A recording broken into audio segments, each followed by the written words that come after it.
Welcome to perfection IAS. आज हम एक और मेंस के लिए क्वेश्चन डिस्कस करेंगे जो कि हमारी 50 डे प्लानर सीरीज का एक पार्ट है। तो चलिए हम डायरेक्टली क्वेश्चंस पे आते हैं। आज का जो हमारा क्वेश्चन है वो है the new grouping of USA Israel India and UAE also termed as the Quad in the West gives a further push to India's West Asia diplomacy. तो यहाँ पे थोड़ा सा मैं आपको ये क्वेश्चन का बैकग्राउंड दे देता हूँ। मैंने आपको अपनी प्रीवियस लेक्चर्स में भी बोला है कि कोई भी क्वेश्चन अगर स्टेट पीसीएस में या यूपीएससी में पूछा जा रहा है then that will have a current relevance. ठीक है, तो यही चीज इसके साथ भी एप्लीकेबल है। वाई? क्योंकि जुलाई 2022 में we had a summit of I2U2 nations. और ये जो I2U2 नेशंस है ना, they are nothing but US, Israel, India and UAE. यहाँ पे I2 से है India and Israel, India and Israel, और U2 से है we have UAE and USA.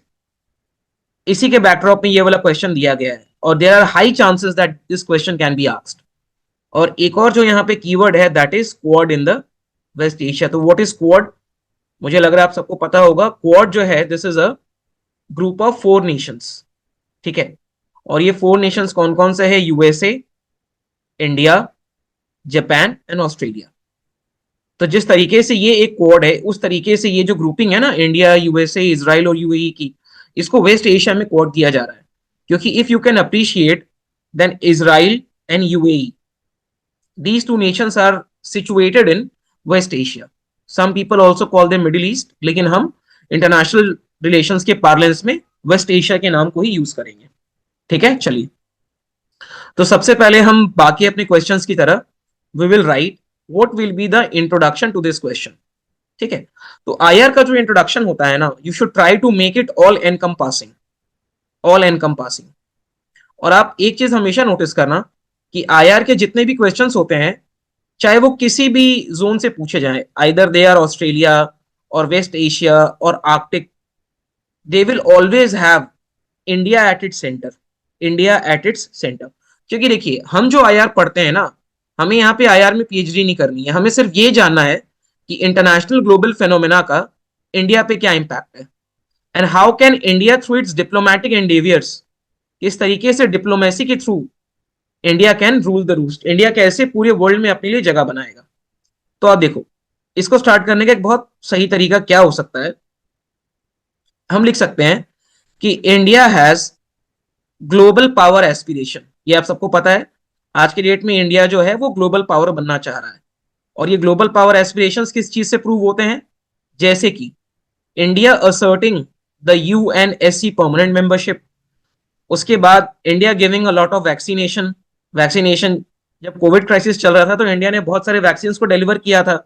उसके बाद India has got a lot of cloud in international politics, in international politics. आपको याद है जब यूक्रेन का कॉन्फ्लिक्ट चल रहा था, then the president of Ukraine, ठीक है, he asked prime minister Modi to intervene.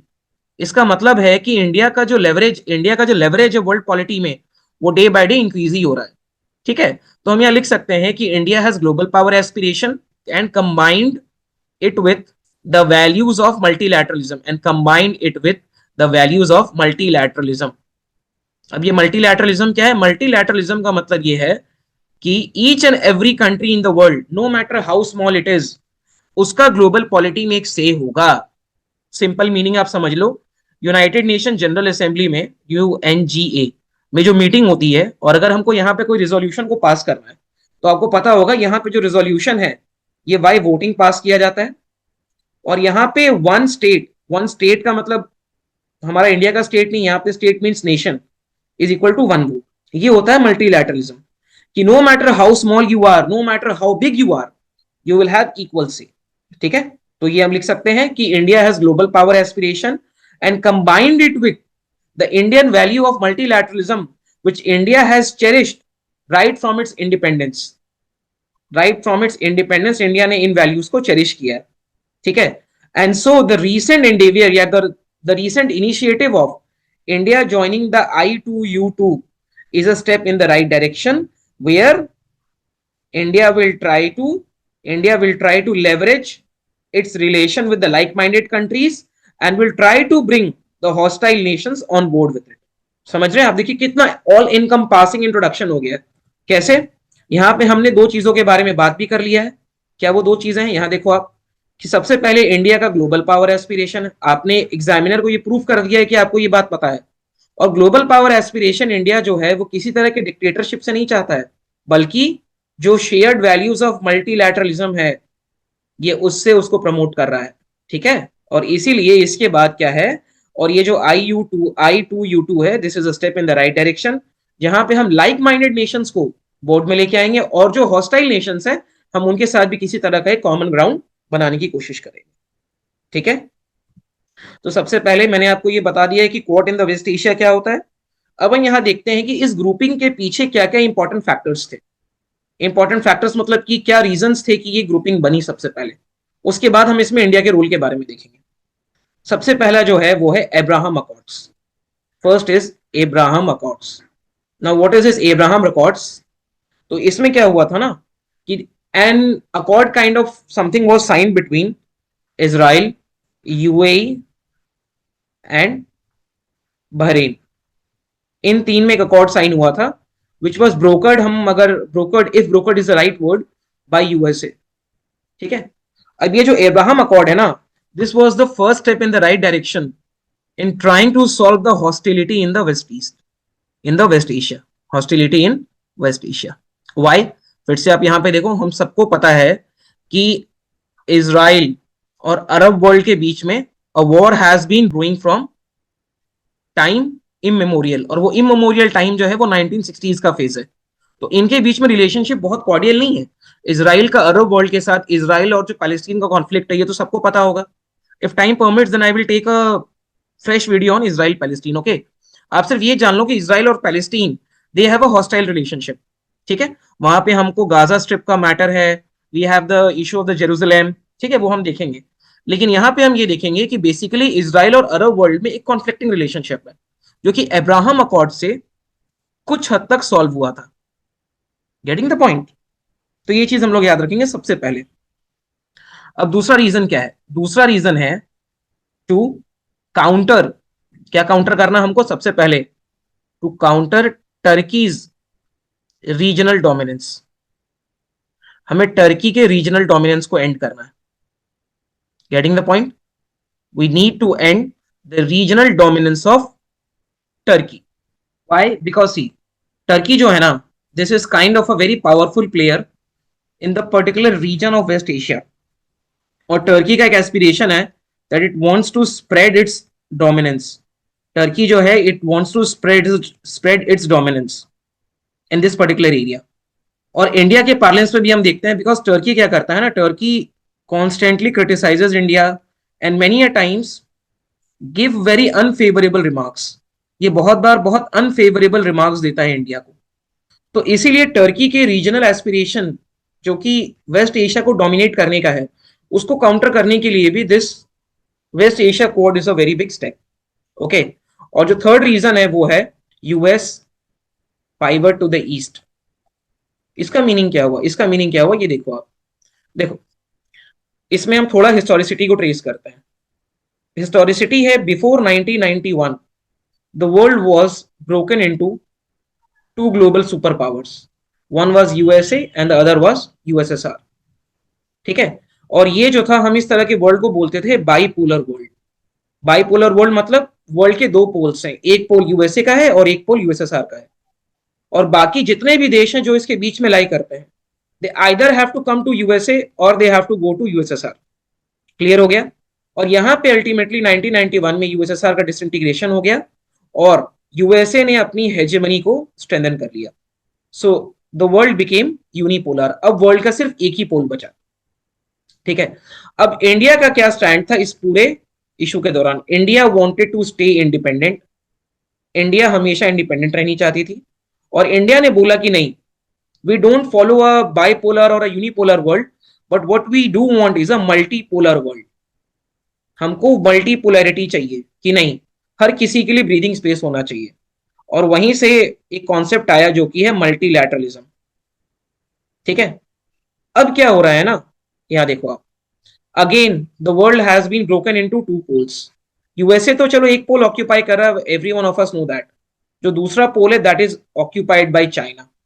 तो चाइना जो है ना, this has started to challenge the US hegemony, challenge USA hegemony, ये यूएसए की हेजेमनी को चैलेंज कर रहा है। इसीलिए USA wants to focus all its attention on China and to counter China's growing aspiration, and to counter China's growing aspiration. ठीक है, अब क्या होता है ये देखो। सबसे पहले तो यूएसए की कुछ ऑब्लिगेशन है मिडिल ईस्ट में। ठीक है, USA is a responsible player in middle east. अब यूएसए जो है वो मिडिल ईस्ट को इररेस्पॉन्सिबली क्विट नहीं कर सकता है, जैसा कि उसने अफगानिस्तान में किया है। ठीक है, ये एक मैटर ऑफ डिबेट है, लेकिन still US exit from Afghanistan it was not at all smooth, the transition was very bumpy and it was a wrong decision on the part of the US administration. तो middle east में क्या चाह रहा है ना कि USA two things, first of all it tries to induce a responsible player, एक ये यहाँ पे रिस्पॉन्सिबल प्लेयर को इंड्यूस करना चाह रहा है। और जब इंडिया ने अपना क्रेडेंशियल इंडो पैसिफिक रीजन में शो कर दिया है कि नहीं India is a responsible player, तो इसीलिए यूएसए के हाई होप्स है इंडिया से। Getting the point? इसीलिए यूएसए दो चीजें कर रहा है। First of all USA is reducing it's footprint in middle East and also employing a global super power who is also a responsible player. Getting the point? समझ में आया आपको? चलो अब हम आगे बढ़ते हैं। ये किस तरीके से इंडिया के लिए सिग्निफिकेंट है? सबसे पहला, India west Asia, India west Asia policy. मैं आपको एकदम सिंपल टर्म में ये समझाता हूं, इसमें हम लोग ज्यादा कॉम्प्लिकेट नहीं करेंगे इसको। सबसे पहले देखो, India has got good relations with Israel, India has got good relations with many Arab countries also. मैं इसमें सऊदी अरेबिया, यूएई, इन सब का नाम लेता हूं। ठीक है, अब आप देखो इजराइल हमारे लिए इंपॉर्टेंट है क्योंकि Israel is an important defence partner. ठीक है, an important technological partner, technology के फ्रंट पे एक चीज याद रखना कि इसराइल में ना there is very scarcity of water, यहाँ पे पानी कम है, H2O कम है, इसीलिए they have developed technology where they can grow crops in very less water. और इंडिया में भी we have many areas where we have scarcity of water. तो इंडिया जो है वो टेक्नोलॉजी इसराइल से लेना चाहती है या फिर ले भी चुकी होगी। सिंपल मतलब ये है कि Israel is an important defence and technological partner of India. ठीक है, और यूएई जो है ना, या फिर जो अरब नेशंस है, वो इंडिया के एनर्जी सिक्योरिटी के लिए बहुत इंपॉर्टेंट है, एनर्जी सिक्योरिटी के लिए बहुत इंपॉर्टेंट है। Why? Because we import oil. अब आप समझ रहे हो? और इसराइल और अरब वर्ल्ड जो है आपस में इनका एक डाइकोटोमस रिलेशन है, एक डाइकोटोमस रिलेशन है। तो इस चीज को बैलेंस करने के लिए I2U2 is a very good forum. बात समझ में आई? चलिए सेकंड पॉइंट पे आए, west Asian market. West Asian market, इसमें दो चीजें हैं। सबसे पहले तो देखिए, जितने भी वेस्ट एशियन कंट्रीज है ना, though they are very small in size but they have got sizeable chunk of population, they have got sizeable chunk of population. इसीलिए इंडिया के जो टेक्नोलॉजिकल प्रोडक्ट हैं या फिर जो हाईली डिजायर्ड आइटम्स है, that is a very good market in West Asia, point number one. और point number two is that कि for investors in West Asia also, for investors in West Asia also this is a very stable opportunity to invest in India. इस दो तरीके से waste Asia का जो market है वो इंडिया के लिए इंपॉर्टेंट है। ठीक है, तीसरा आप देखो, तीसरा हम देखते हैं रेमिटेंसेस। रेमिटेंसेस, ये देखो आप, एक यूएन की रिपोर्ट है 2017 की, though this is an old report but yes it is an accurate report. इसने बोला है कि there are approximately 8 to 9 million Indians who work in West Asia और Middle East and who send remittance, जो कि cumulatively $38 billion का है। अब आप देखो, अब रेमिटेंस क्या होता है पहले ये समझ लो। रेमिटेंस ये है कि अगर आपके नेशनल किसी फॉरेन कंट्री में काम कर रहे हैं तो वो वहां से कुछ पैसा आपको भेजेंगे। ठीक है, अगर मान के चलो आपके ब्रदर जर्मनी में काम कर रहे हैं, he is sending you some money and that money is known as remittance. Simple. ये रेमिटेंस का बहुत बड़ा योगदान होता है लोकल इकोनॉमी में, बहुत बड़ा योगदान है लोकल इकोनॉमी में। तो हम इस रेमिटेंस को भी बूस्ट कर सकते हैं। क्यों? अगर इंडिया के वेस्ट एशिया के साथ कॉर्डियल पॉलिसी होंगे तो वहां पे जो लेबर लॉज है या वहां पे जो इमिग्रेशन लॉज है that will be very cordial, very friendly.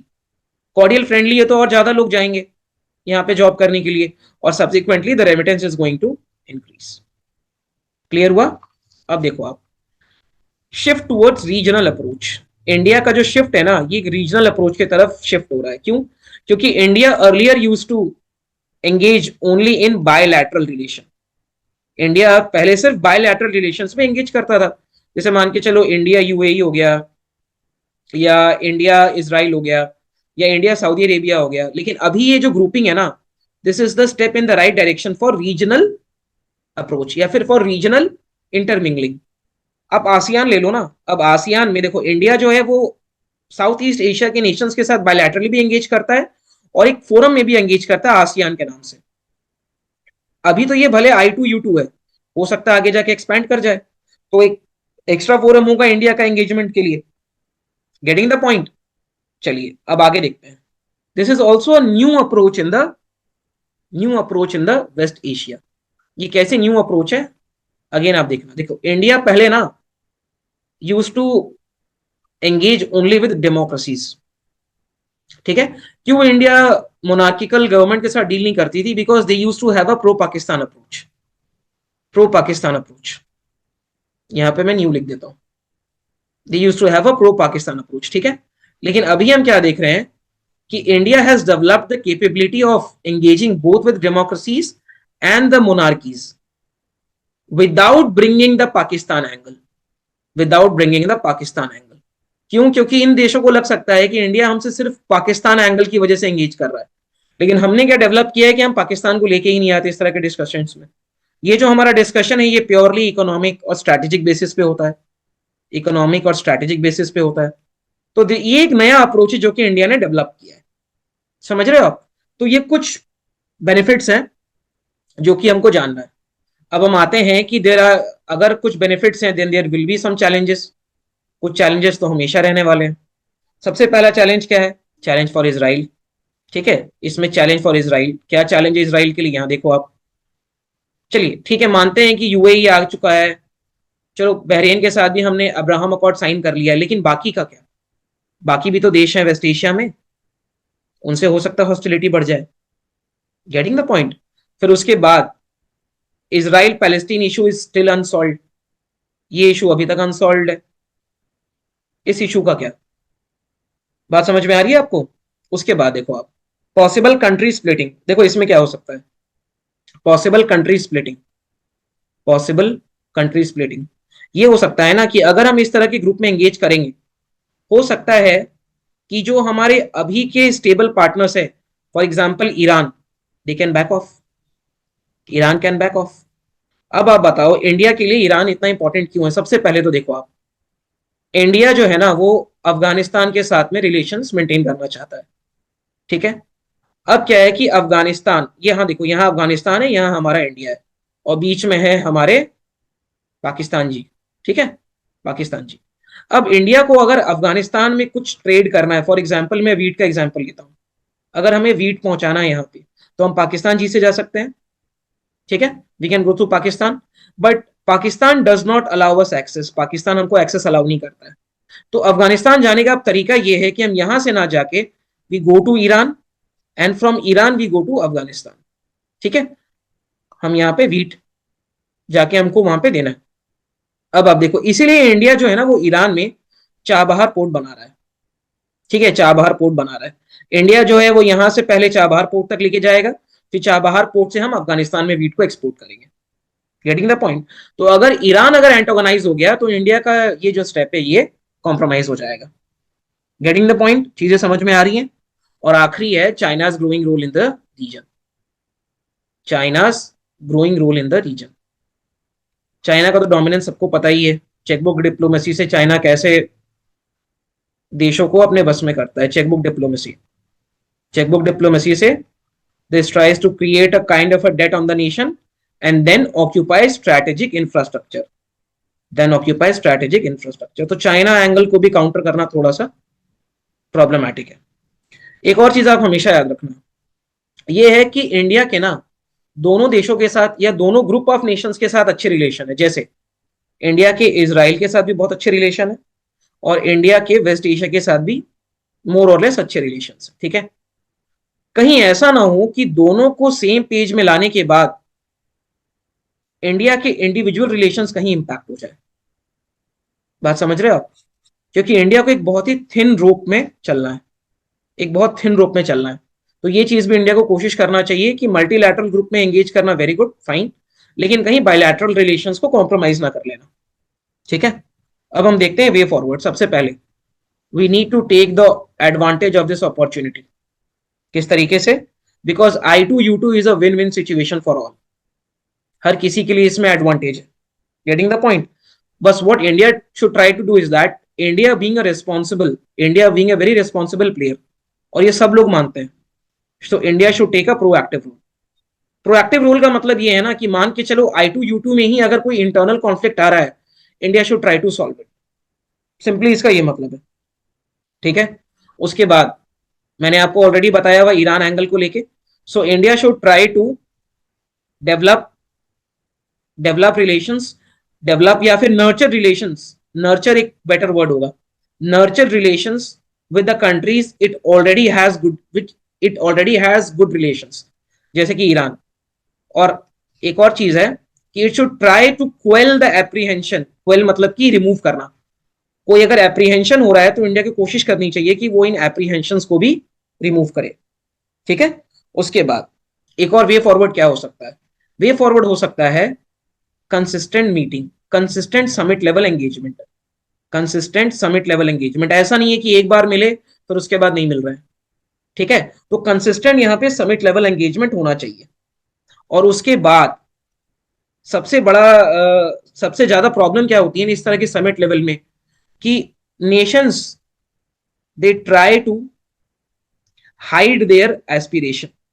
वो अपने एस्पिरेशन और अपने प्रॉब्लम्स को छुपा लेती हैं। फॉर एग्जाम्पल, अभी रिसेंटली हम देख रहे हैं कि वेस्ट एशिया में लेबर लॉस को बहुत स्ट्रिक्ट कर दिया गया है इंडियंस के against. So India should try to bring out these things. India को कोशिश करनी चाहिए कि वो इन चीजों को लेके आए, उन चीजों को ग्रो करें। ठीक है, और आखिरी है build cordial relation with Egypt. India को अपने इजिप्ट के साथ रिलेशन और इंप्रूव करने चाहिए। क्यों? क्योंकि इजिप्ट के इन चारों नेशंस के साथ बहुत अच्छे रिलेशन है। चार नेशन माने UAE, USA, Israel and India. ठीक है, सो ये फॉरवर्ड है जो आप यूज कर सकते हो। अब लास्ट में हम लोग लिखेंगे कंक्लूजन।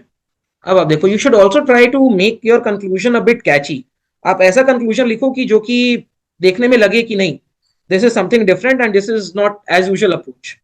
ठीक है, तो आप यहाँ पे क्या लिख सकते हो कि India participation in west Asian quad is in line with major powers, जैसे कि यूरोप, चाइना, रशिया। ये लोग भी वेस्ट एशिया के साथ किसी न किसी फोरम में एंगेजमेंट करता ही है। हाँ, अब इंडिया को क्या करना चाहिए? India should maintain its strong relations with Iran to check Afghan Taliban. अपने ईरान के साथ रिलेशंस को मेंटेन करो ताकि अफगानिस्तान तालिबान को आप चेक में रख सको। और एक केयरफुल बैलेंसिंग एक्ट होनी चाहिए आपकी। ऐसा नहीं है कि आप इस क्वाड की तरफ ज्यादा इंक्लाइंड हो रहे हो या आप ईरान के साथ रिलेशन में ज्यादा इंक्लाइंड हो रहे हो, एक बैलेंसिंग एक्ट रखना है। ठीक है, लास्ट में आप लिख सकते हो कि I2U2 sets a stage for new and dynamic sets a stage for new and dynamic phase in India's relation with Middle East.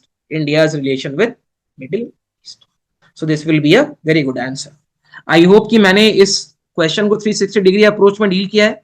I have also explained a lot of things जो कि आपको बाकी आंसर्स में भी helpful होगा। ठीक है, thank you very much. हम मिलते हैं अगले क्वेश्चन से।